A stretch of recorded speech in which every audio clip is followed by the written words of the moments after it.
KL ராகுல் ஆடுற விதத்தை பத்தியும் பேசணும். கேஎல் ராகுல் அவருக்கு எந்த பொசிஷன் கொடுத்தாலும் இறங்கி ஆடி பெர்ஃபார்ம் பண்ணி காமிக்கிறாரு. விக்கெட் கீப்பிங் ஆப்ஷனாவும் இருக்கிறாரு.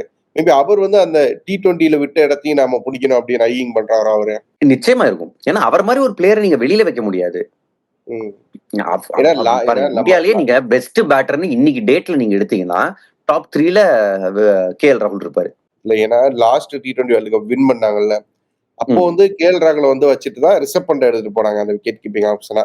ஸோ இப்போ வந்து பார்த்தோன்னா அப்படி தலைகீழா இருக்கு. விக்கெட் கீப்பிங் பேட்டிங்ல வந்து இவர் ரிஷப் பண்ட் வந்து பயங்கரமா சொதப்புறாரு.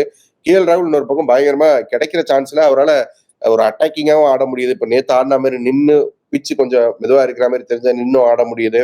மேபி T20ல எக்ஸ்பெக்ட் பண்ணலாமா திரும்ப கேஎல் ராகுல? அப்ப சஞ்சு சாம்சன் இல்ல கேட்டேன், நீங்க வந்து இருக்கிற ஆப்ஷன்ஸ் எல்லாம் சொல்லுங்க. இல்ல நான் காம்படிஷன் நான் சொல்றேங்க. அதாவது இப்ப வந்து சஞ்சு சாம்சனை இப்ப நீங்க ஐபிஎல் அவருக்கு இன்ஜுரி ஐபிஎல் பெர்ஃபார்மன்ஸை வச்சு நீங்க வந்து வேர்ல்டு கப்ல கேஎல் ராகுல் எடுத்துட்டு போக வாய்ப்பு இருக்கு. கேஎல் ராகுல் ஸ்குவாட்ல இருந்தா இருக்க எனக்கு பிரச்சனை இல்லை. பட் அது சஞ்சு சாம்சன் எனக்கு காம்படிஷன் அப்படி இருக்குல்ல. சஞ்சு சாம்சன் இருக்காரு, கேஎல் ராகுல் இருக்காரு, நடுவுல இவரு ஜிதேஷ் ட்ரை பண்ணாங்க.